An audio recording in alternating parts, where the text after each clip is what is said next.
Hello students, welcome to the online class. In this class, we are going to start with our new chapter, that is atomic structure and chemical bonding. This is the first part of the chapter in which we are going to cover all these topics. First of all, matter, then postulates of Dalton's theory, then atom, then discovery of electrons, then discovery of protons, then plum pudding model, then discovery of nucleus, and lastly discovery of neutrons. Okay, so let's begin. Matter. The substance found around us is composed of different kinds of matter. जितने भी substance हमारे चारों तरफ में देखने को मिलते हैं वो सारे के सारे matter के बने हुए होते हैं. Matter is composed of very small and non-divisible particle called as atom. और matter जो होता है वो बहुत ही छोटे छोटे और non-divisible यानी जिनको हम divide नहीं कर सकते हैं आगे further, उन particles का बना हुआ होता है जिसे हम atoms कहते हैं. तो उन particles को हम क्या कहते हैं? Atoms कहते हैं. तो matter किसका बना हुआ हो गया? Atom का बना हो गया. ठीक है. महर्षि कनाड जो कि एक एंशिएंट ग्रीक थे, उन्होंने कहा था कि जो भी मैटर होता है वो बहुत ही छोटे मैटर के बहुत ही छोटे यूनिट से मिलकर के बनता है और उसको हम कहते हैं परमाणु. तो एटम को महर्षि कनाड ने क्या नाम दिया था? परमाणु बोला था. ठीक है ना. सबसे पहले परमाणु नाम आया था.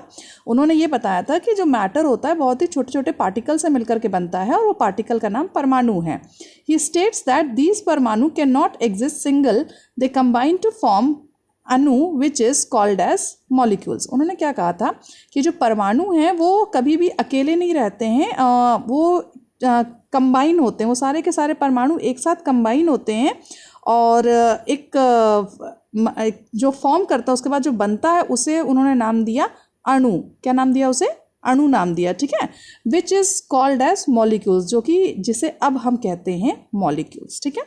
अब जैसे हमें पहले ही पता है ना कि जितने भी एटम्स होते हैं, एटम से मिलकर के मॉलिक्यूल बनता है, मॉलिक्यूल से मिलकर के आपका कंपाउंड बनता है. राइट. तो जो महर्षि कनाड थे उन्होंने बताया था कि जो मैटर होता है बहुत छोटे छोटे पार्टिकल से मिलकर के बनता है, वो पार्टिकल्स आपके परमाणु कहलाते हैं. और परमाणु जो होते हैं कभी भी अकेले नहीं रहते हैं, वो हमेशा कंबाइन में रहते हैं, क्लस्टर होकर के रहते हैं. और ये कॉम्बिनेशन, जो परमाणु का कॉम्बिनेशन है, उसे हम अणु कहते हैं. और अणु जो होता है अब हम उसको मॉलिक्यूल्स कहते हैं.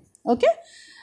सेकेंड ग्रीक, एक और ग्रीक फिलोसफर थे, वो थे आपके डेमोक्राइटस. डेमोक्राइटस ने क्या कहा था? उन्होंने सबसे पहले परमाणु को जो परमाणु था उसको उन्होंने एटम कह करके सबसे पहले पुकारा था. ठीक है ना. उन्होंने क्या कहा था कि परमाणु का उन्होंने नाम दिया था एटम. क्यों? क्योंकि परमाणु जो था वो नॉन डिविजिबल था, ब्रेक नहीं किया जा सकता था. तो ग्रीक की लैंग्वेज में जिसे हम कभी भी ब्रेक नहीं कर सकते, तोड़ नहीं सकते, डिवाइड नहीं कर सकते, उसको कहते हैं ग्रीक की लैंग्वेज में एटमॉस. क्या कहते हैं? एटमॉस कहते हैं. ठीक है ना. तो इसलिए उन्होंने जो डेमोक्रेटस थे उन्होंने क्या किया था? उस परमाणु को उन्होंने नाम दे दिया था एटम. ठीक है. देन उसके बाद डाल्टन आए, जॉन डाल्टन ने अपनी थ्योरी दी थी in 1808. John Dalton gives his theory named as Dalton's atomic theory. उन्होंने अपनी थ्योरी दी थी जिसका नाम था Dalton's atomic theory, which was based on 2 laws. जो किस पे बेस्ड थे? 2 लॉज ऑफ कंजर्वेशन पे बेस्ड थे. पहला लॉ था law of conservation of mass and second law था लॉ ऑफ कॉन्स्टेंट प्रपोर्शन. इन दोनों लॉज पे जो थी उनकी थ्योरी वो बेस्ड करती. ठीक है.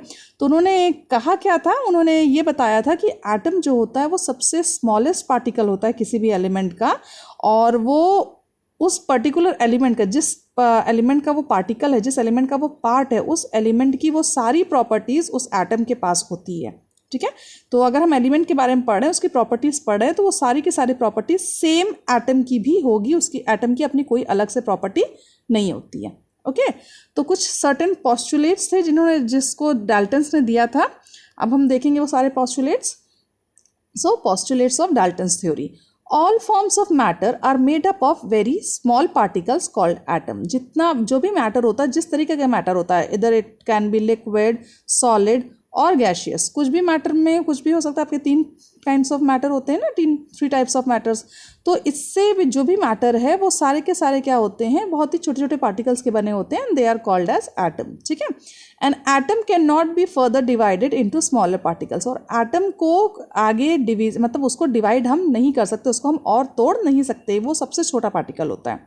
Okay, the atom can neither be created nor be destroyed. Atom को ना तो हम क्रिएट कर सकते हैं और ना ही उसको डिस्ट्रॉय कर सकते हैं।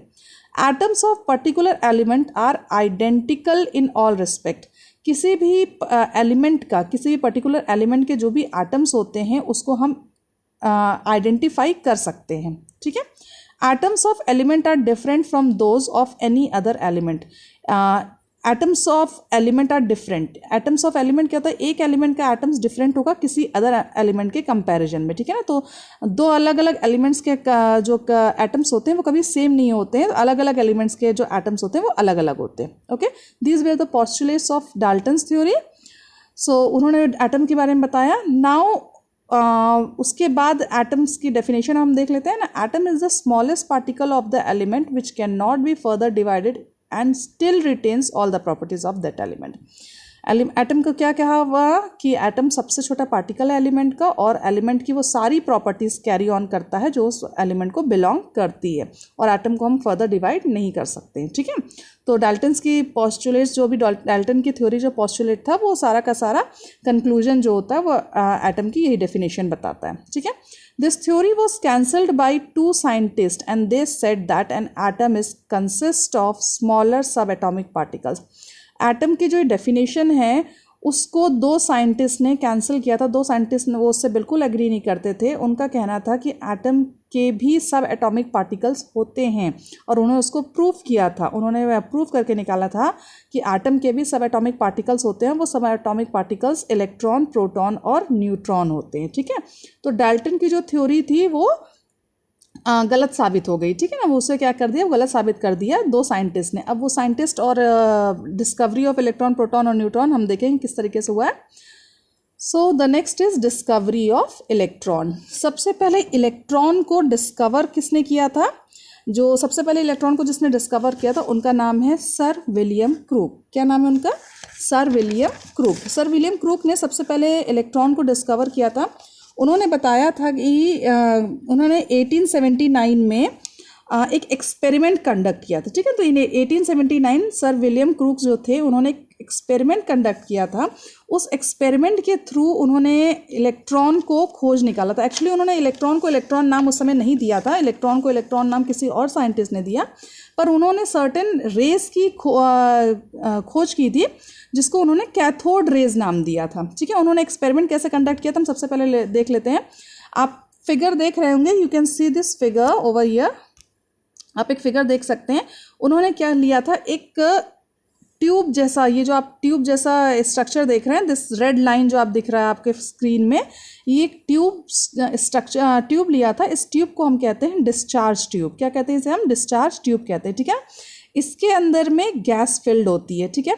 तो इस डिस्चार्ज ट्यूब को उन्होंने एक वैक्यूम पंप लगा दिया था। This is called as your vacuum pump. उन्होंने उसमें एक वैक्यूम पंप एडजस्ट किया था जो कि हेल्प कर रहा है कि वो वैक्यूम पंप से क्या होता है, वो अंदर की जो डिस्चार्ज ट्यूब के अंदर जो गैस भरी होती है उसको क्या करता है, वो मैनेज करता है। मतलब कितना ज़्यादा उसका प्रेशर कम कर सकते हैं या ज़्यादा कर सकते हैं, इस गैस के प्रेशर को वो मैनेज करता है, ठीक है। तो उन्होंने एक डिस्चार्ज ट्यूब में एक वैक्यूम पंप लगा दिया था जिससे कि अंदर की गैस का प्रेशर हम मेंटेन कर सकें, ठीक है। फिर उन्होंने क्या किया, उसी डिस्चार्ज ट्यूब में दो इलेक्ट्रोड को इंट्रोड्यूस किया। दो इलेक्ट्रोड्स लगाए, और एक इलेक्ट्रोड था आपका कैथोड और एक इलेक्ट्रोड था आपका एनोड। कैथोड जो था वो नेगेटिवली चार्ज होता है और एनोड जो होता है वो पॉजिटिवली चार्ज होता है, ठीक है। तो उन्होंने दो अपोजिट चार्ज वाले इलेक्ट्रोड्स को लगा दिया, कैथोड और एनोड को, ठीक है। इस कैथोड और एनोड को उन्होंने क्या किया, एक हाई वोल्टेज करंट से उन्होंने उसको जोड़ दिया, ठीक है। उन्होंने एक एम्पियर लगाया जिसमें कि हाई वोल्टेज करंट जो होगा उसके थ्रू पास हो जाएगा। तो दोनों इलेक्ट्रोड्स को उन्होंने क्या किया, इलेक्ट्रिसिटी पास करने के लिए उन्हें उसे एक हाई वोल्टेज करंट से उन्होंने उसको जोड़ दिया, ठीक है ना। After that when he started experiment, जैसे ही उन्होंने एक्सपेरिमेंट स्टार्ट किया, उन्होंने हाई वोल्टेज करंट देना शुरू किया, तो उन्होंने देखा डिस्चार्ज ट्यूब में कोई भी चेंजेस नहीं आ रहे हैं। तो उन्होंने क्या किया, सबसे पहले अंदर की गैस का जो प्रेशर है उसको कम किया। उन्होंने 1 mm प्रेशर रखा, ठीक है ना, 1 एटमॉस्फेयर समथिंग प्रेशर रखा उन्होंने। तब देखा कि उन्होंने उसके बाद भी उसमें कोई भी चेंज नहीं आया। फिर उन्होंने प्रेशर और घटाया, उन्होंने प्रेशर 0.2 0.1 mm रखा, ठीक है ना। 0.1 mm रखने पे प्रेशर क्या हुआ, जैसे ही उसको फिर से करंट उन्होंने पास किया तो उन्होंने देखा कि एक साइड पे कुछ वो क्या डिस्चार्ज ट्यूब कुछ ग्लो करने लग गई, मतलब उसमें कुछ चमक सी दिखने लग गई, ठीक है। उसके बाद इन्होंने फिर से और प्रेशर को कम किया, उन्होंने लास्टली प्रेशर क्या रखा 0.0 mm। You can see over here last pressure जो था उनका 0.0 mm था। और उन्होंने वोल्टेज को जो किया, वोल्टेज जो है उन्होंने काफ़ी ज़्यादा वोल्टेज को बढ़ा दिया। जैसे ही उन्होंने बहुत ज़्यादा वोल्टेज बढ़ाया और उन्होंने सर्टेन एक चेंज और किया, उन्होंने क्या किया, एनोड की ट्यूब, एनोड का जो इन्होंने स्लेट रखा था, जो एनोड की इलेक्ट्रोड जो रखा था, उसमें क्या किया, उसमें एक उन्होंने छेद सर्टेन होल्स बना दिए, ठीक है ना, सर्टेन होल्स बना दिया। यानी एनोड को उन्होंने क्या कर दिया, परफोरेटेड कर दिया। अब जो ये एनोड आपकी जो शीट है उसको क्या कर दिया, उसमें सर्टेन होल्स बना दिए, परफोरेटेड कर दिया, ठीक है। अब इसके बाद उन्होंने काफ़ी हाई वोल्टेज का करंट पास करना शुरू किया। वोल्टेज जो करंट था वो काफ़ी ज़्यादा हाई वोल्टेज का था। प्रेशर जो था गैस का वो 0.0 mm का था, ठीक है। एनोड की जो शीट थी उसको उन्होंने परफोरेटेड कर दिया था, यानी उसमें होल्स बना दिए थे। अब जब है करंट उन्होंने पास करना शुरू किया तो उन्होंने देखा कि एनोड की तरफ से, अच्छा एनोड की तरफ में उन्होंने, अच्छा डिस्चार्ज ट्यूब में उन्होंने क्या किया था, एक तरफ में उन्होंने क्या किया था कि एक जिंक सल्फाइड, जैसे ये डिस्चार्ज ट्यूब है आपकी, तो एक साइड में एनोड की साइड में उन्होंने जिंक सल्फाइड ZnS की कोटिंग कर दी थी, ठीक है, जो कि एक फ्लोरेसेंट सब्सटेंस होता है। ये आपका क्या होता है, फ्लोरेसेंट सब्सटेंस होता है, ठीक है। तो फ्लोरेसेंट सब्सटेंस क्या होता है, ये जब ये क्या करता है, ग्लो करता है। जब इस पर लाइट पड़ती है ना तो ये क्या करता है, ये ग्लो करता है, ठीक है ना। तो इन्होंने क्या किया था कि जैसे ही वोल्टेज पास करना, हाई वोल्टेज इन्होंने पास करना शुरू किया तो एनोड के साइड में क्या हुआ, ग्लो करना शुरू किया। एनोड का जो साइड था वो ग्लो करने लग गया, ठीक है ना, वो चमकने लग गया। तब इनकी समझ में आया कि समथिंग इज पासिंग, कुछ तो ऐसा चीज़ है जो कि कैथोड से एनोड की तरफ में पास हो रही है। क्योंकि उस पहले उन्होंने देखा था कि जब उसकी जो शीट थी एनोड की वो परफोरेटेड नहीं थी, वो कंप्लीट फिल्ड थी, तो कुछ भी उसको आरो पार नहीं जा पा रहा था। जैसे ही उन्होंने उसको छेद बनाए, परफोरेटेड किया, होल्स बनाए, तो कोई चीज़ ऐसी है एनोड से कैथोड से जो एनोड से पास होकर के जा रही है और डिस्चार्ज ट्यूब के वॉल को स्ट्राइक कर रही है, तभी डिस्चार्ज ट्यूब का वॉल क्या कर रहा है, वो ग्लो कर रहा है, ठीक है ना, वो क्या कर रहा है, ग्लो कर रहा है, ठीक है। क्योंकि जिंक सल्फाइड की कोटिंग तो उन्होंने दोनों तरफ की थी भाई, इधर भी की थी कोटिंग और इधर भी की थी कोटिंग, पर कोटिंग किधर की मतलब जो ग्लो की वो एनोड के साइड की, और एनोड को उन्होंने परफोरेटेड कर दिया था। तो उन्होंने ये कंक्लूड किया कि something is going from cathode sheet, कुछ तो कैथोड वाली शीट से निकल करके एनोड की तरफ में जा रहा है, जो कि एनोड के जो परफोरेटेड एरिया हैं, जो होल्स हैं, उसको क्रॉस करते हुए डिस्चार्ज ट्यूब के वॉल को स्ट्राइक कर रहे हैं और वो ग्लो कर रहा है, ठीक है। तो इन्होंने इस रेस को, जो वो रेज निकल रही थी, वो उस रेस को उन्होंने क्या नाम दिया, कैथोड रेज नाम दिया, क्योंकि कैथोड से निकल रही थी इसलिए उन्होंने कैथोड रेज नाम दे दिया, ठीक है। इस तरीके से उन्होंने कैथोड रेस की डिस्कवरी की, ठीक है। अब ये सिर्फ कैथोड रेस की उन्होंने डिस्कवरी की, बहुत ज़्यादा डिटेल्स में उसको नहीं बताया, ठीक है। आफ्टर दैट, इसके बाद में 1897 पे जे थॉमसन, इन 1897 जे थॉमसन ने सेम यही एक्सपेरिमेंट को दोबारा कंडक्ट किया, ठीक है। उन्होंने सेम वही सेटअप पूरा, जैसे कि विलियम क्रूक्स ने अपना सेटअप पूरा तैयार किया था, वैसे ही जे थॉमसन ने भी सेम वही सेटअप तैयार किया। उन्होंने एक डिस्चार्ज ट्यूब लिया, 2 इलेक्ट्रोड्स लिए, वैक्यूम ऐड किया, उसमें वोल्टेज हाई रखा, गैस का प्रेशर भी उन्होंने 0.01 mm रखा, एनोड को उन्होंने परफोरेटेड यानी उसमें होल्स बना दिए उन्होंने, और उन्होंने हाई वोल्टेज जो था दोनों तरफ में जिंक सल्फाइड की कवरिंग कर दी और उन्होंने हाई वोल्टेज देना स्टार्ट किया, ठीक है ना, उन करंट पास करना शुरू किया। क्या हुआ, कैथोड से रेस सेम वैसे ही हुआ, कैथोड से रेस पास होकर के एनोड की तरफ में गई और एनोड का एरिया क्या करना, ग्लो करना स्टार्ट कर दिया, ठीक है। फिर उन्होंने सोचा कि ये तो प्रूव हो रहा है कि कैथोड से कुछ ऐसी रेज आ रही हैं जो कि एनोड को पार कर जा रही है, मतलब कैथोड की मतलब कैथोड रेज जो होती है वो एग्जिस्ट करती हैं, ठीक है, पार्टिकल जो हैं वो एग्जिस्ट करते हैं कैथोड के, ठीक है। पर उसका चार्ज कैसा होगा, उन्होंने उसका चार्ज के लिए क्या किया, उन्होंने एक इलेक्ट्रिक प्लेट यहाँ पे क्या की, एक इलेक्ट्रिक प्लेट उन्होंने यहाँ पे इंट्रोड्यूस की। इलेक्ट्रिक प्लेट, एक तरफ में उन्होंने पॉजिटिव चार्ज रखा इलेक्ट्रिक प्लेट में, एक तरफ उन्होंने नेगेटिव चार्ज रखा। ठीक है, अब कैथोड कैसा होता है, we all know that cathode is negative charge. ठीक है, तो जैसे ही वो नेगेटिव चार्ज वाली रेज नेगेटिव की तरफ में ना जा करके पॉजिटिव की सारी रेस क्या हो गई, पॉजिटिव की तरफ में अट्रैक्ट होने लग गई, मुड़ गई। ठीक है ना, सारी की सारी रेस कहाँ मुड़ गई, पॉजिटिव की तरफ में मुड़ गई। तो उन्होंने क्या जाना कि जो भी रेज यहाँ से निकल रही थी, कैथोड से जो रेज निकल रही थी, उसका चार्ज कैसा है, नेगेटिव चार्ज है। उसका चार्ज कैसा है, नेगेटिव चार्ज है। क्यों, क्योंकि वो सारी की सारी रेज जो है वो पॉजिटिव की तरफ में अट्रैक्ट हो रही हैं। ठीक है, तो सर्टेन प्रॉपर्टीज़ जो जे थॉमसन ने दी थी, उसमें से पहली प्रॉपर्टी क्या थी, cathode rays emerge from the cathode and move towards anode. तो पहली प्रॉपर्टी उन्होंने क्या दी कि कैथोड से कुछ रेज निकल रही हैं जो कि एनोड की तरफ में मूव कर रही हैं। ठीक है, सेकेंड उन्होंने प्रॉपर्टी ये बोला था कि cathode raise travel in straight line. उन्होंने क्या बताया था, कैथोड रेज स्ट्रेट लाइन में ट्रैवल करती हैं। इसके लिए उन्होंने कैसे बताया कि कैथोड रेज स्ट्रेट लाइन में ट्रैवल करती हैं, उन्होंने क्या किया कि एक ऑब्जेक्ट को क्या किया, एनोड के पास में उन्होंने एक ऑब्जेक्ट को एनोड के साइड में यहाँ पे एक ऑब्जेक्ट को उन्होंने रख दिया। ठीक है, एक मेटेलिक ऑब्जेक्ट को उन्होंने यहाँ पे रख दिया। जैसे ही कैथोड की रेज एनोड को पार करते हुए जा रही हैं, इस मेटल की शैडो जो है वो डिस्चार्ज ट्यूब पर पड़ने लग गई। ठीक है ना, फिर से मैं बता रही हूँ कि उन्होंने क्या किया, एनोड की प्लेट के दूसरी तरफ में पीछे की तरफ में एक मेटेलिक ऑब्जेक्ट रख दिया, और जैसे ही करंट पास किया तो ये जो रेज जो जा रही थी स्ट्रेट लाइन में, वो सब क्या हो गई, वो उस रेज जो आपकी एनोड की तरफ में जा रही थी, वो उस मेटल की जो शैडो है उस शैडो को डिस्चार्ज ट्यूब पे हम इजीली देख सकते थे। तो क्या हुआ कि इससे ये पता चला कि कैथोड जो है वो स्ट्रेट लाइन में ट्रैवल कर रही है, क्योंकि वो उसकी शैडो, मेटेलिक ऑब्जेक्ट की शैडो को हमें दिखा रही है। ठीक है ना, तो उन्होंने बताया कि कैथोड जो है वो स्ट्रेट लाइन में ट्रैवल करता है। ठीक है, फिर उन्होंने क्या किया, एक पैडल व्हील को इंट्रोड्यूस कराया डिस्चार्ज ट्यूब में। इससे उन्होंने ये पता लगाया कि cathode rays are of material particles. Cathode rays क्या होती हैं, किसकी बनी होती है, मटेरियल पार्टिकल्स की बनी होती हैं। ठीक है ना, मटेरियल पार्टिकल्स क्या, उन्होंने क्या किया, एक व्हील, यहाँ पे एक व्हील इंट्रोड्यूस किया।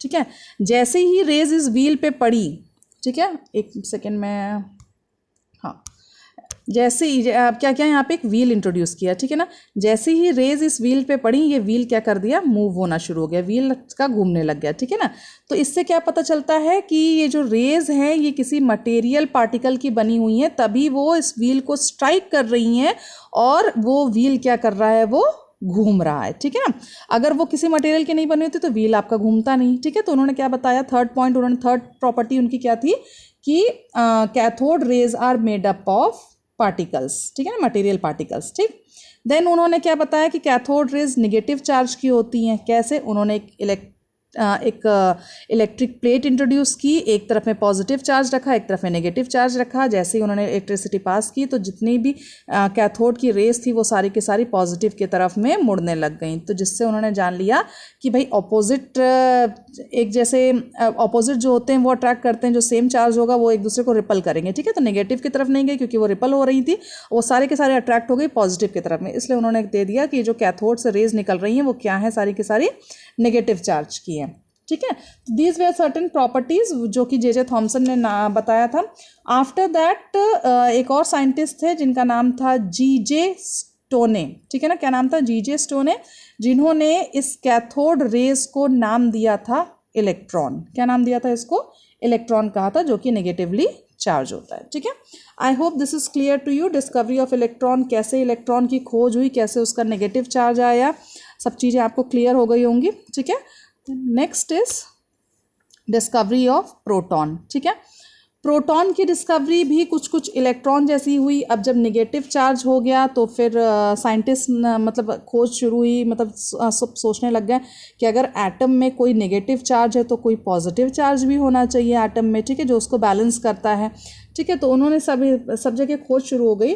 तो जो एक साइंटिस्ट थे गोल्डस्टीन, ठीक है ना, गोल्डस्टीन ने 1886 में ये एक्सपेरिमेंट को जो जे थॉमसन ने किया था उसी एक्सपेरिमेंट को वापस फिर से दोहराने की कोशिश की, वापस उसको कंडक्ट करने के लिए। और वो सोचे कि लाओ हम देखते हैं कि किस तरीके से चार्ज जो है वो पता चलता है, ठीक है ना।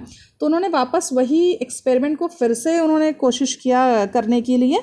तो उन्होंने सेम वही सेटअप तैयार किया। उन्होंने एक डिस्चार्ज ट्यूब ली, डिस्चार्ज ट्यूब में 2 इलेक्ट्रोड्स इंट्रोड्यूस किए, कैथोड के और एनोड के।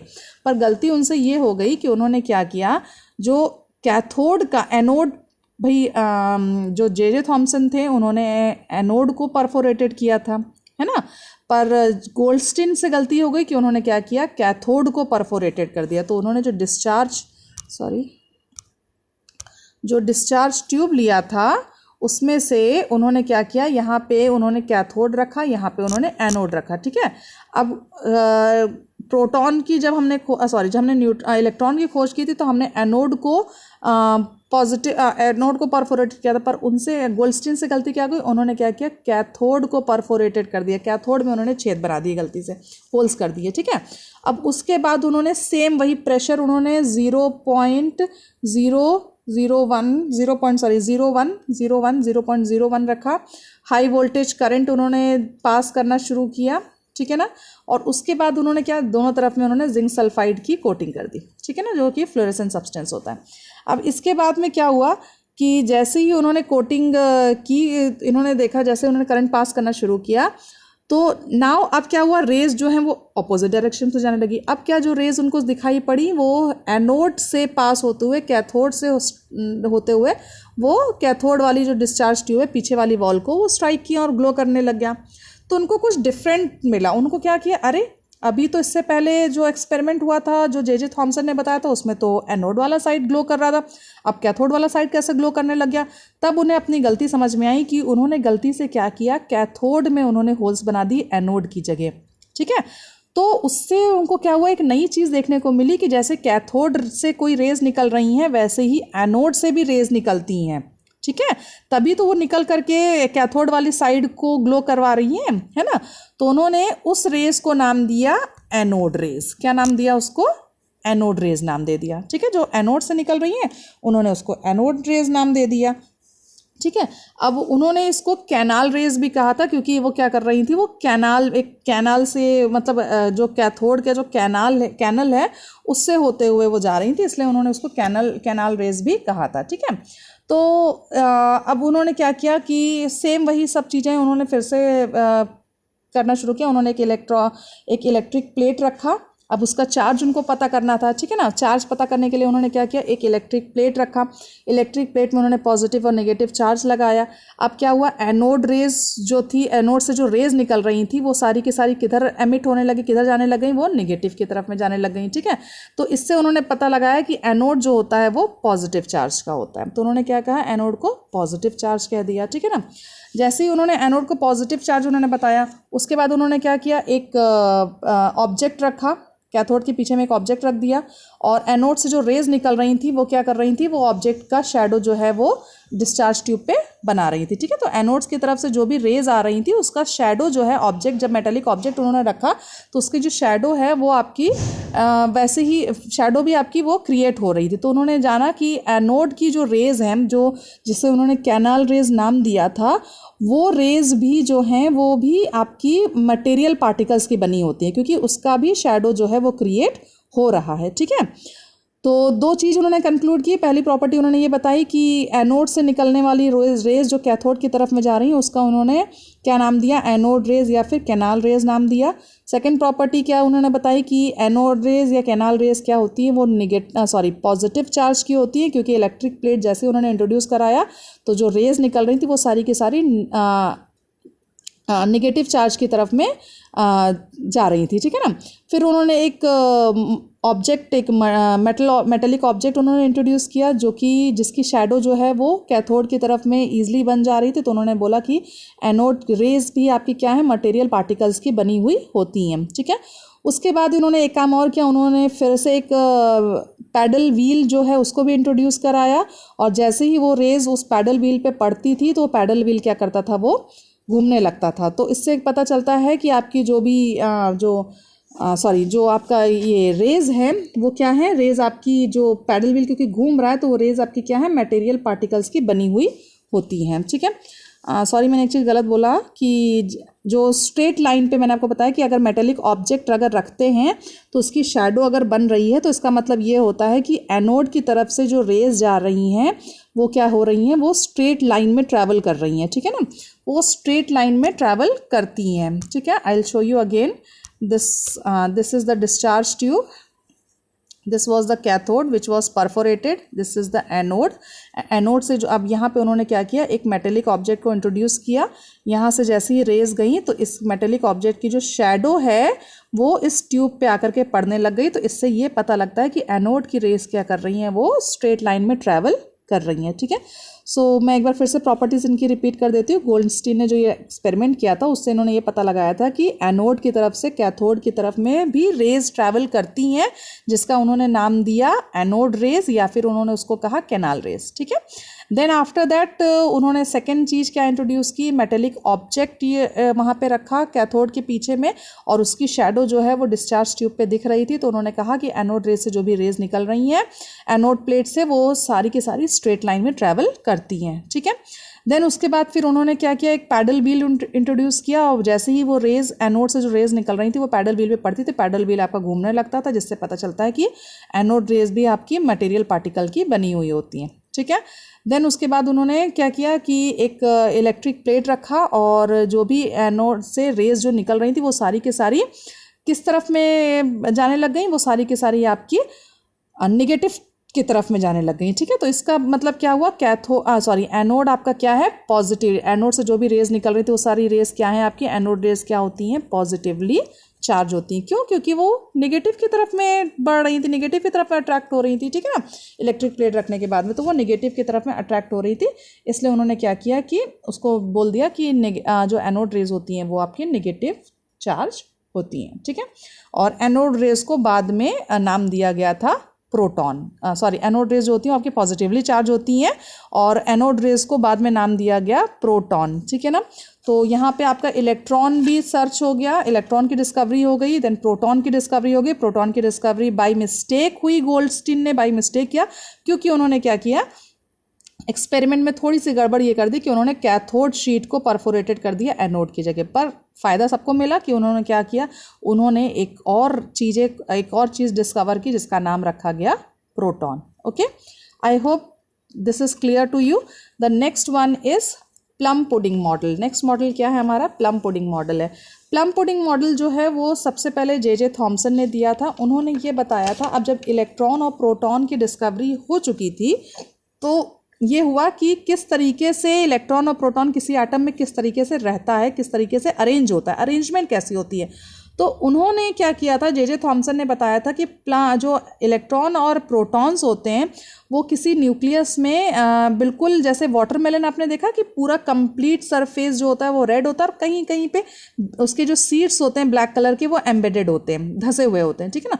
वैसे ही उन्होंने क्या बताया कि जो एटम का स्ट्रक्चर कैसा होता है, एटम का स्ट्रक्चर कंप्लीटली प्रोटॉन का बना हुआ था। पूरा प्रोटॉन्स जो होते हैं पूरे कंप्लीट एटम में भरे हुए होते हैं और कहीं कहीं पे जो इलेक्ट्रॉन्स होते हैं वो कहीं कहीं पे उस प्रोटॉन के ऊपर में कहीं कहीं पे प्रोटॉन्स पे पाए जाते हैं, ठीक है ना। ये एक्सपेरिमेंट जो था, जो मॉडल था वो वाटरमेलन से भी कंपेयर किया गया, प्लस प्लम पुडिंग मॉडल से भी कंपेयर किया गया। जैसे कि पुडिंग आपने देखा होगा, पुडिंग पे कहीं कहीं पे स्ट्रॉबेरीज फ्रूट्स मतलब कहीं कहीं पे होते हैं, जैसे कि पहले प्लम जो था वो कहीं कहीं पे उस पर डाला जाता था, तो पुडिंग मॉडल से भी उसको कंपेयर किया गया कि पुडिंग पे कहीं कहीं पे फ्रूट्स देखने को मिलते हैं, ठीक है ना। वैसे ही उसको उन्होंने नाम दिया था, you can see in the diagram also, एक वाटरमेलन का डायग्राम है जिसमें कि पूरा कंप्लीट रेड पोर्शन को जे थॉमसन ने पॉजिटिव एलिमेंट्स कहा, पॉजिटिव प्रोटॉन्स कहा, कि उन्होंने कहा कि ये पूरा प्रोटॉन है, और जो ब्लैक वाले जो आपको सीड्स दिख रहे हैं उसको उन्होंने कहा कि ये जो है वो कहीं कहीं पे इलेक्ट्रॉन्स जो है उसमें एम्बेडेड होते हैं, ठीक है। साइड में 4.3 फिगर नंबर 4.3 में आप देख सकते हैं कि ये कंप्लीट आपको स्ट्रक्चर दिया हुआ है कि इलेक्ट्रॉन कहीं कहीं पे इलेक्ट्रॉन जो है वो दिख रहे हैं और पूरा का पूरा कंप्लीट जो है वो पॉजिटिव चार्ज का यानी प्रोटॉन जो उसको कवर किया गया, ठीक है। तो इसको हम इस मॉडल को जे थॉमसन मॉडल को दो मॉडल से कंपेयर किया गया था, दो स्ट्रक्चर से, पहला वाटरमेलन से, दूसरा प्लम पुडिंग मॉडल से। इसीलिए इस स्ट्रक्चर को हम प्लम पुडिंग मॉडल भी कहते हैं, वाटरमेलन मॉडल भी कहते हैं और जे थॉमसन मॉडल भी कहते हैं। ओके, तो उन्होंने ये तो बता दिया कि किस तरीके से प्रोटॉन और इलेक्ट्रॉन जो होता है वो एटम में अरेंज रहता है। पर ये जो था, इसके बाद में रदरफोर्ड ने एक एक्सपेरिमेंट किया था जिससे उन्होंने जे थॉमसन के मॉडल को गलत बताया कि जो अरेंजमेंट होती है पॉजिटिव और प्रोटॉन और न्यूट्रॉन की, वो जे थॉमसन के अकॉर्डिंग नहीं होती है, कुछ अलग तरीके से होती है। ठीक है, तो रदरफोर्ड ने क्या बताया था, रदरफोर्ड ने डिस्कवरी की थी न्यूक्लियस की। उन्होंने न्यूक्लियस को क्या किया था, डिस्कवर किया था, और उन्होंने ये बताने की कोशिश की थी किस तरीके से अरेंजमेंट होती है प्रोटॉन और इलेक्ट्रॉन की। और उन्होंने एक नया चीज़ खोज निकाला था कि एटम के अंदर में एक और चीज़ प्रेजेंट होती है जिसे हम कहते हैं न्यूक्लियस। ठीक है, तो उन्होंने इसकी डिस्कवरी कैसे की थी, I will show you. Rutherford ने क्या किया था, उन्होंने एक सोर्स लिया था जिससे उन्हें अल्फ़ा पार्टिकल्स का बॉम्बार्डिंग करना था। तो उन्होंने एक ऐसा सोर्स लिया था अल्फ़ा पार्टिकल के लिए, और उन्होंने एक कॉपर की एक गोल सी स्ट्रिंग ली थी जिसको मतलब जस्ट एक कलेक्टर, जिसे हम कलेक्टर कहते हैं, आप गोल सा देख सकते हैं, ये गोल सा कलेक्टर टाइप का दिया हुआ है। इसके अंदर में इन्होंने एक गोल्ड की फॉइल, जो कि बहुत ही पतली, बहुत ही ज़्यादा थिन गोल्ड की फॉइल ली हुई थी। तो इन्होंने क्या किया, सबसे पहले उस सोर्स में से जिससे अल्फ़ा पार्टिकल्स निकलने थे, उसमें उन्होंने एक होल बना दिया था। ठीक है ना, ये होल आप देख सकते हैं, वहाँ से क्या था, अल्फ़ा पार्टिकल्स वहाँ से निकलना था। ठीक है ना, वहाँ से अल्फ़ा पार्टिकल्स ने क्या किया, उस जो गोल्ड की फॉइल थी वहाँ से जैसे ही उस सोर्स में से अल्फ़ा पार्टिकल्स निकले तो वो गोल्ड की जो फॉइल है उससे जाकर के वो टकराते हैं। ठीक है ना, और टकराने के बाद में क्या करते हैं, वो सीधे कलेक्टर की तरफ में बढ़ते हैं। ठीक है ना, कलेक्टर की तरफ में बढ़ करके वो जैसे ही बढ़ते हैं तो स्कैटर्ड होकर के कलेक्टर के ऊपर में गिरते हैं। ठीक है, तो उन्होंने क्या किया था, रदरफोर्ड ने अल्फ़ा पार्टिकल्स का जैसे ही उन्होंने बम्बार्डिंग शुरू की गोल्ड फॉइल के ऊपर में, तो उन्होंने देखा कि जो भी रेस थी, जो अल्फ़ा पार्टिकल की रेस थी, वो कलेक्टर के ऊपर पे स्कैटर्ड होकर के पड़ने लग गई। ठीक है, ज़्यादातर अमाउंट में रेस वो कलेक्टर के ऊपर में स्कैटर्ड हो गई, सीधे उस पर पड़ रही थी, और कुछ ऐसी रेस थी जो कि थोड़ा सा उसकी एंगल जो थे वो थोड़े से डिफरेंट, मतलब सीधे ना जाकर के थोड़े से टेढ़े जा रहे थे। ठीक है, आप देख सकते हैं यहाँ पे कुछ रेज ऐसी दी हुई हैं, सीयर कुछ रेज ऐसे, कुछ रेज तो बिल्कुल सीधी जा रही हैं आपकी, you can see over here, ये रेज सीधी जा रही हैं ज़्यादातर रेज, पर कुछ रेज ऐसी थोड़ा सा एंगल उसका डाइवर्ट कर रहा है। ठीक है, तो कुछ रेज ऐसे भी थी, थोड़ी बहुत रेज जिसका एंगल जो था वो बहुत ज़्यादा डाइवर्ट कर रहा था। सी दिस एंगल वॉज, ये क्या था, बहुत ज़्यादा डाइवर्ट हो रहा था एंगल। ठीक है, कुछ ऐसी रेस थी जो कि वो जो वापस गोल्ड फॉइल से वापस जहाँ से सोर्स का रेस जा रहा था उस तरफ में वापस वो एमिट कर जा रही थी, वापस आ जा रही थी। ठीक है ना, तो अल्फ़ा पार्टिकल्स जो थे वो आपके इन्होंने जैसे ही गोल्ड फॉइल पढ़ते थे तो कई तरीके के उन्हें अलग अलग रेस जो थी वो उनको देखने को मिली। ठीक है ना, ज़्यादातर रेस जो थी वो स्कैटर्ड करके, मतलब सीधे कलेक्टर के ऊपर में बिल्कुल स्ट्रेट ट्रैवल कर रही थी। ठीक है, तो इन्होंने क्या कहा कि अगर प्रोटॉन जो था, अगर पूरे जो उन्होंने फॉइल लिया था गोल्ड की, अगर प्रोटॉन उस पूरे फॉइल में, यानी उस पूरे सब्सटेंस में, उस पूरे एलिमेंट में अगर प्रोटॉन प्रेजेंट होता, उस पूरे एटम में अगर प्रोटॉन प्रेजेंट होता, तो उससे रेस जो थी वो आगे पार्क होती ही नहीं। ठीक है ना, क्योंकि प्रोटॉन प्रेजेंट था वो वहीं पे रुक जाती। अब क्योंकि वहाँ से रेस जो है वो सीधी निकल करके स्कैटर्ड हो करके, मतलब उससे पार कर जा रही हैं रेस, उसके उस गोल्ड फॉइल के थ्रू चली जा रही हैं, पार कर जा रही हैं और कलेक्टर के ऊपर पे आकर के गिर रही हैं। तो इसका मतलब है कि वो जो आपका एटम है उसमें कुछ मतलब उसमें कहीं ना कहीं खाली स्पेस है, ज़्यादातर क्या है, वो खाली स्पेस है जो कि उन लाइंस को पार करने दे रहा है। ठीक है ना, अकॉर्डिंग टू जे थॉमसन, उन्होंने क्या कहा था कि ये एक एटम है, एटम के पूरे तरफ में जो होता है वो आपका प्रोटॉन प्रेजेंट होता है, और कहीं कहीं पे जो होता है वो इलेक्ट्रॉन प्रेजेंट होता है। ठीक है ना, पूरे कंप्लीटली प्रोटॉन प्रेजेंट होते हैं और कहीं कहीं पे क्या है, इलेक्ट्रॉन जो होते हैं वो प्रेजेंट होते हैं। पर अगर कोई भी रे अगर इस मॉडल से, इस एटम से के थ्रू जाएगी तो वो वहीं रुक जाएगी, वो इसको पार नहीं करेगी। ठीक है ना, ये गलत हो जाएगा। पर अगर ये एटम आपका स्पेस में खाली होगा, कुछ नहीं होगा यहाँ पे, यानी कहीं, तो क्या होगा, खाली स्पेस से वो रे क्या करेगी, उसके आरों पार निकल जाएगी। तो इसीलिए जैसे ही उन्होंने अल्फ़ा पार्टिकल को उस गोल्ड फॉइल से बॉम्बार्डिंग की तो क्या हुआ कि वो रेज जो है उसके आरों पार निकल गई। तो इसलिए रदरफोर्ड ने जे थॉमसन के मॉडल को वहाँ पे ही गलत बता दिया कि जो अरेंजमेंट है प्रोटॉन की वो पूरे मॉलिक्यूल पूरे एटम में नहीं होती है। एटम पे खाली स्पेस भी प्रेजेंट होता है जो कि जो आपके जो रेज हैं उसको डायरेक्टली पास करने दे रहा है। ठीक है, जो अब कुछ रेज जो थी वो क्या कर रही थी, वो डिफ्लेक्ट हो रही थी, वो दूसरी तरफ में जा रही थी। आप देख सकते हैं ना, कुछ रेज आपकी डिफ्लेक्ट हो रही हैं। तो जो रेज आपकी डिफ्लेक्ट हो रही हैं उसके लिए उन्होंने क्या कहा कि वो रेज जो डिफ्लेक्ट हो जा रही हैं तो वो रेज क्या हैं कि वो कुछ ऐसे मैटर से टकरा रही हैं जो कि उसे डिफ्लेक्ट करने दे रहे हैं। यानी कहीं कहीं पे किसी स्पेस पे कुछ ऐसे मैटर, कुछ ऐसा एटम के अंदर में कुछ ऐसी चीज़ है जो कि उन रेस को, वो रेस से टकराते हैं और वो रेस जो हो रही हैं उससे टकरा करके डिफ्लेक्ट हो जा रही है, दूसरे डायरेक्शन में चली जा रही हैं। ठीक है, और कुछ रेस जो है वो जो वापस चली आ रही थी तो मतलब उसका मतलब हुआ कि उस जगह पे ज़रूर कोई ऐसा पार्टिकल, कुछ ऐसा एटम के अंदर में कुछ ऐसा प्रेजेंट है जो कि उस रेस को उसके आरों पार नहीं जाने दे रहा है। ठीक है, तो जो रिज़ल्ट था, ये तो पूरा उनका एक्सपेरिमेंट का सेटअप हो गया। तो रिजल्ट जो उन्होंने रदरफोर्ड ने कहा था, तो पहला पॉइंट उन्होंने ये बताया था कि most of the alpha particles pass through the gold foil. बहुत ज़्यादा अल्फा पार्टिकल्स जो थी वो गोल्ड फॉइल के पास कर जा रही थी विदाउट सफरिंग एनी डिफ्लेक्शन। किसी भी डिफ्लेक्शन को करते हुए सारी की सारी रेस, क्या बहुत ज़्यादा जो रेस थी वो क्या थी, ज़्यादातर रेस जो थी उसके आरों पार चली जा रही थी। ठीक है ना। सेकेंड उन्होंने क्या कहा, some of the alpha particles were deflected through wider angles. कुछ ऐसे थे जो थोड़ा बहुत मतलब सीधे ना जा करके दूसरे एंगल पे, मतलब कुछ अलग एंगल पे जा रही थी। ठीक है ना, डिफ्लेक्ट कर रही थी। ठीक, थर्ड उन्होंने कहा कि कुछ ऐसे भी अल्फा पार्टिकल्स की रेस थी जो कि कुछ ज़्यादा ही डिफ्लेक्ट कर रही थी, यानी 90 डिग्री से उनका डिफ्लेक्शन जो था वो 90 डिग्री से ज़्यादा का था। जैसे कि आपका ये वाली जो रेज दिख रही हैं, ये रेज आपकी क्या थी, 90 डिग्री से ज़्यादा डिफ्लेक्ट कर रही थी। ठीक है, कुछ रेज तो कम डिफ्लेक्ट कर रही थी, दिस वन, एंड कुछ रेज तो जो थी वो ज़्यादा डिफ्लेक्ट कर रही थी, 90 डिग्री से उनका डिफ्लेक्शन ज़्यादा हो रहा था। ठीक है, तो इसीलिए उन्होंने इससे रिलेटेड उन्होंने ये आपका जो रिजल्ट, उन्होंने ये रिजल्ट एमिट किया। फिर उन्होंने कंक्लूड क्या किया, कंक्लूजन क्या था उसका, since most of the alpha particles pass through the gold foil, क्योंकि बहुत ज़्यादातर तो गोल्ड फॉइल से अल्फा पार्टिकल्स पास कर जा रहे थे किसी डिफ्लेक्शन के बिना, तो उन्होंने क्या कहा कि मोस्ट ऑफ द स्पेस, यानी किसी एटम का ज़्यादातर स्पेस जो होता है वो क्या होता है, एम्प्टी होता है एटम के अंदर में। क्योंकि जब एक एटम से रेस पास कर जा रही हैं, ज़्यादातर रेस पास कर रही हैं, तो ज़्यादातर पार्ट एटम का क्या है, वो खाली है, तभी वो रेस को पार करने दे रहा है। ठीक है, क्योंकि खाली इसलिए वो पार करने दे रहा है। ठीक है, एंड सेकेंड कंक्लूजन क्या निकाला उन्होंने कि some heavy positively charge body inside the atom में, कुछ ऐसी पॉजिटिवली चार्ज बॉडी भी एटम में प्रेजेंट है जो कि उसको, उन रेस को क्या कर रहा है, कुछ रेस को वो डिफ्लेक्ट भी कर रहा है। कुछ रेस क्या जो हो रही है आपकी, डिफ्लेक्ट हो रही हैं।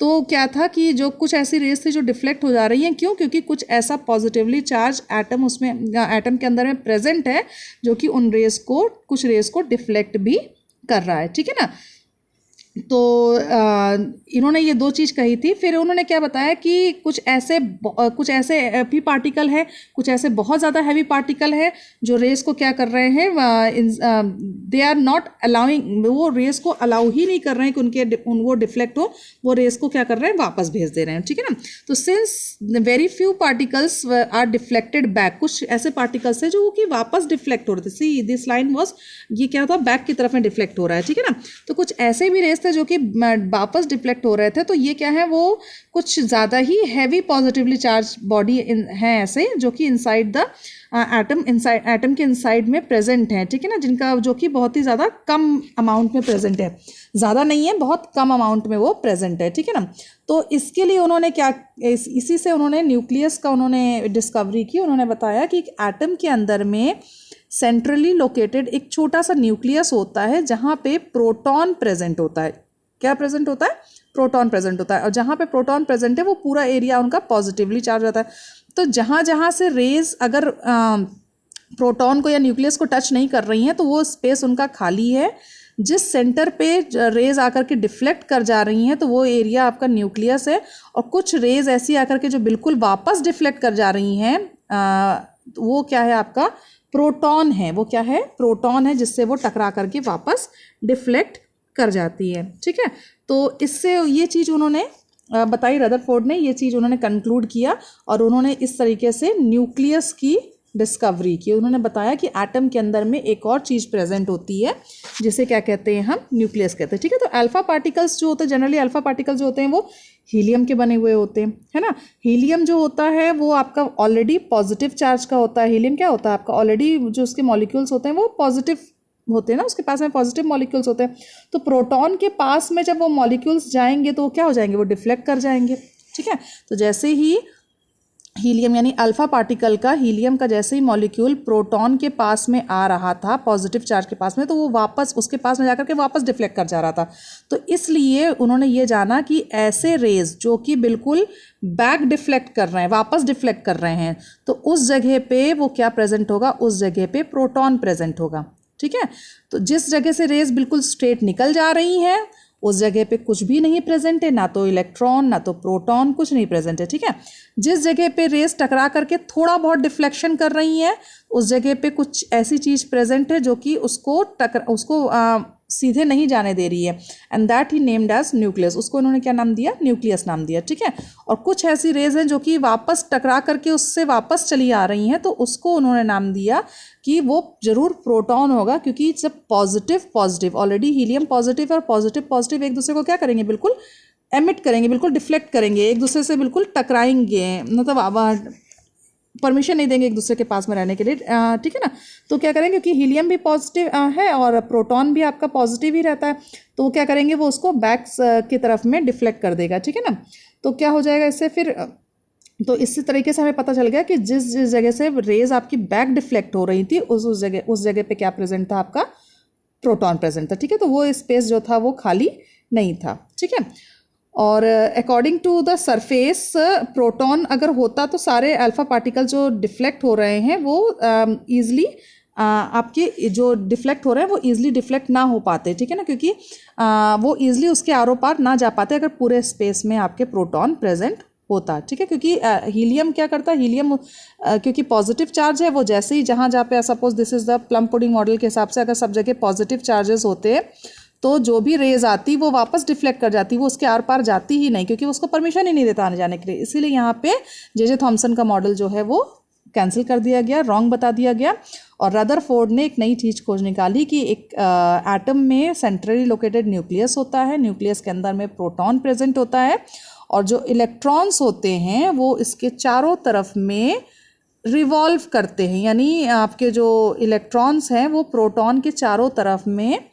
घूमते हैं। ठीक है ना, उन्होंने क्या बताया कि इलेक्ट्रॉन जो होते हैं वो प्रोटॉन के चारों तरफ में घूमते हैं, वो एक जगह पे ना रह करके चारों तरफ में घूमते हैं। ठीक है, अब इसमें कुछ ड्रॉबैक भी था। ड्रॉबैक ये था कि अगर इलेक्ट्रॉन चारों तरफ में घूम रहे हैं, अब ये मॉडल ही बहुत ज़्यादा सक्सेसफुल नहीं हुआ, क्यों, क्योंकि इसमें भी एक ड्रॉबैक था कि उन्होंने बताया था कि इलेक्ट्रॉन जो है वो प्रोटॉन के चारों तरफ में घूम रहा है। ठीक है ना, अगर वो न्यूक्लियस और प्रोटॉन के चारों तरफ में घूम रहा है तो जैसे ही वो घूमते घूमते क्या होगा, उसकी एनर्जी जो होगी, जैसे फिजिक्स हमने पढ़ा है कि कोई चीज़ जब घूमने लगती है तो उसका जो एक्सेलरेशन होता है वो कम होना शुरू हो जाता है। ठीक है ना, तो जो आपका जो इलेक्ट्रॉन अगर घूम रहा है, घूमते घूमते उसकी एनर्जी जो होगी, वो एनर्जी लेवल जो होगी उसकी कम होने लग जाएगी। जैसे कम होने लग जाएगी वो क्या करेगा, वो न्यूक्लियस की तरफ में गिरना शुरू कर देगा, न्यूक्लियस की तरफ में गिरना शुरू करेगा और न्यूक्लियस से जाकर के मिक्स हो जाएगा।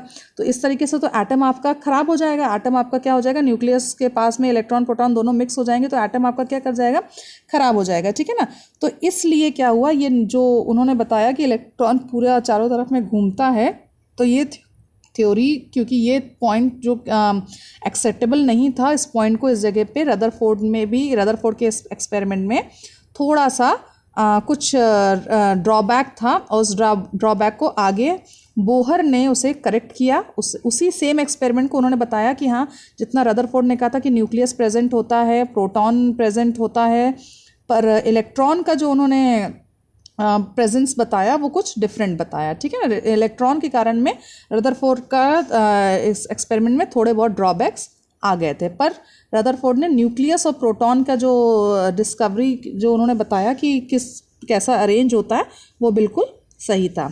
Okay, so this was all about the nucleus. The next one is discovery of neutrons. In 1932, James Chadwick discovered the neutron by bombarding the alpha particles on boron sheet. 1932 पे, अब जब इससे पहले क्या हुआ कि इलेक्ट्रॉन हो गया, न्यूक्लियस हो गया, प्रोटॉन हो गया, सब तरीके के चार्जेस हो गए, तो बहुत जब सोचा गया तो बोला गया कि ऐसा कुछ ज़रूर होगा उसमें जो कि न्यूट्रल चार्ज भी होगा, ठीक है ना। तो उन्होंने 1932 में क्या हुआ, जेम्स कैडविक जो थे उन्होंने क्या देखा कि उन्होंने कुछ साइंटिस्ट से जब ये डिस्कशन चल रहा था तो साइंटिस्ट को डाउट था अबाउट द कि कुछ तो मतलब सब कुछ और भी होना चाहिए एटम के अंदर में। अगर जब प्रोटॉन है, न्यूट्रॉन है, पॉजिटिव इलेक्ट्रॉन, पॉजिटिव चार्ज है, नेगेटिव चार्ज है, तो कुछ और भी चीज़ें होनी चाहिए एटम्स के अंदर में जिसे खोजा जा सकता है, ठीक है ना। तो उन्होंने क्या देखा कि जैसे कि क्या होता था कि सपोज़ होता क्या, हीलियम जो होता है वो उसके जो एटम्स होते हैं वो 2 एटम्स होते हैं इसके पास में, और हाइड्रोजन के पास में 1 एटम होता है, यानी हीलियम के पास में 2 पॉजिटिव चार्ज होते हैं, एटम हाइड्रोजन के पास में 1 पॉजिटिव चार्ज होता है, ठीक है ना। जब इनको कंपेयर किया जाता है इनके मास के अकॉर्डिंग, तो क्या होता है कि हीलियम का अगर हम 2 हाइड्रोजन के एटम को ले लें, ठीक है, और 1 हीलियम का एटम ले लें, ठीक है, तो क्या होगा, ये दोनों बराबर ही लगेंगे ना। ये हीलियम का 1 एटम, क्योंकि इसके पास में 2 ऑलरेडी प्रेजेंट है, और हाइड्रोजन अब 2 हमने हाइड्रोजन भी ले लिया, ठीक है ना। तो अब क्या हो जाएंगे, दोनों बराबर होना चाहिए, पर ऐसा नहीं हो रहा था। अभी भी हीलियम क्या हो रहा था, वो हैवी हो रहा था, 1 हीलियम हैवी हो रहा था 2 हाइड्रोजन के ऊपर में भी, ठीक है। फिर देखा गया कि 4 हमने हाइड्रोजन के एटम लिए और 1 हमने हीलियम का एटम लिया, तब जाकर के ये जो आपका जो इक्वेशन थी वो क्या हो रही थी, वो बैलेंस हो रही थी, इक्वेशन जो हो रही थी वो बराबर हो रही थी, ठीक है। तो 4 हाइड्रोजन के atom is equal to 1 helium atom. ऐसा कैसे हो सकता है भाई, हीलियम भी तो हीलियम के पास में 2 ही पॉजिटिव चार्जेस होते हैं, 2 ही हीलियम, दो ही एटम्स होते हैं, ठीक है ना, सॉरी 2 ही पॉजिटिव चार्जेस होते हैं। तो इसका हाइड्रोजन का भी तो हम 2 ले सकते हैं जो उसको बराबर कर सके हीलियम के, पर ऐसा इसलिए नहीं हो रहा था। तब फिर साइंटिस्ट ने सोचा कि कुछ तो ऐसा है जो कि हीलियम को एक्स्ट्रा मास दे रहा है, उसको एक्स्ट्रा पावर दे रहा है कि जो कि 4 हाइड्रोजन एटम्स के बराबर, वो 4 हाइड्रोजन एटम लेंगे तब वो जाकर के उसके इक्वल होगा, ठीक है ना। तब at that time in 1932 James Chadwick ने डिस्कवर किया कि उन्होंने क्या किया, उन्होंने सबसे पहले एक बोरॉन की शीट ली, ठीक है ना। उन्होंने एक बोरॉन की शीट ली, उस बोरॉन की शीट पे उन्होंने अल्फा पार्टिकल्स की बम्बार्टिंग शुरू कर दी, ठीक है ना। तो उन्होंने जैसे ही बम्बार्टिंग शुरू की तो अल्फा पार्टिकल्स जो थे वो क्या हो गए, वो उसमें से एमिट मतलब पेनिट्रेट होकर के एक रेडिएशन एमिट होने लगी उसमें से, a highly penetrating radiation was emitted. तो जैसे ही बम्बार्टिंग शुरू हुई तो उसमें से क्या हुआ, एक हाईली पार्टिकल्स जो थे उसमें से सीधे निकलने लग गए। अब उसमें जब उन्होंने इलेक्ट्रिक चार्ज, एक electric field, suppose this is the boron, ये बोरॉन की शीट है, ठीक है। इस पे जैसे ही उन्होंने अल्फा पार्टिकल्स की रेज की बम्बार्टिंग शुरू की तो यहाँ से जो रेज बाहर निकल रही थी, ये रेज जो बाहर निकल रही थी, ये रेस पे उन्होंने क्या किया, एक इलेक्ट्रिक की प्लेट रखी, एक तरफ में पॉजिटिव एक तरफ में नेगेटिव। अब ये जो रेस थी ना तो पॉजिटिव की तरफ में जा रही थी ना तो नेगेटिव की तरफ में जा रही थी। तो इससे उन्होंने बताया कि ये जो रेस निकल रही हैं, जो आरो पार जा रही हैं, तो ये रेस क्या है, न्यूट्रल इन नेचर है। कैसी हैं, न्यूट्रल है, इनके पास में कोई भी चार्ज नहीं, क्योंकि ना तो ये पॉजिटिव की तरफ में जा रही है ना तो ये नेगेटिव के चार्ज तरफ जा रही हैं। तो ये क्या है, न्यूट्रल इन नेचर है। और क्योंकि न्यूट्रल इन नेचर थी इसीलिए इसको नाम दे दिया गया न्यूट्रॉन्स। इसको क्या नाम दे दिया गया, न्यूट्रॉन्स दे दिया गया, ठीक है ना। इसके बाद इन्होंने देखा एक और वैक्स का एक और शीट रखा, और जैसे ही ये रेज आगे बढ़ी वैक्स से जाकर के टकराई तो यहाँ से क्या हुआ, प्रोटॉन जो था वो शूट आउट होने लगा, प्रोटॉन्स जो थे वो बाहर आने शुरू हो गए, ठीक है ना। तो इस एक्सपेरिमेंट से उन्होंने ये जाना कि जो रेज निकल रही हैं, अल्फा पार्टिकल्स जो बोरॉन से जाकर के टकरा रहा है, जो रेज निकल रही हैं वो रेज क्या थी, क्योंकि न्यूट्रल इन चार्ज थी तो उन्होंने न्यूट्रॉन को उसका नाम दे दिया गया कि these rays are called as neutron, जिनके ऊपर में कोई भी चार्ज नहीं होता है। दे ओनली हैव, उनके पास में वो एग्जैक्टली प्रोटॉन के जैसे ही वर्क करती, जितना प्रोटॉन रहेगा उतना ही उनके पास में मास होता है, न्यूट्रॉन के पास मास होता है। बस सिर्फ डिफरेंस इतना होता है कि उनके पास में कोई चार्ज नहीं होता, वो न्यूट्रल इन चार्ज होते हैं, ठीक है। पर मास जो होता है उनके पास में अकॉर्डिंग टू जैसा प्रोटॉन रहता है वैसा ही उतना ही मास उनके न्यूट्रॉन्स के पास भी प्रेजेंट रहता है। तभी जो अगर जिसमें न्यूट्रॉन्स प्रेजेंट है जिन एटम्स में, वो एटम्स क्या हो जाते थे, मास में ज़्यादा हैवी हो जाते थे in comparison to other atoms. Okay, so this was the discovery of neutrons. इस तरीके से न्यूट्रॉन्स की डिस्कवरी हुई। अब इसके नेक्स्ट स्लाइड्स में हम देखेंगे या नेक्स्ट वीडियो में हम देखेंगे किस तरीके से बोहर थ्योरी, बोहर थ्योरी किस तरीके से आई, इलेक्ट्रॉनिक कॉन्फ़िगरेशन किस तरीके से किया जाता है, केमिकल बॉन्डिंग क्या चीज़ होती है। Till now this much only. Thank you, God bless you.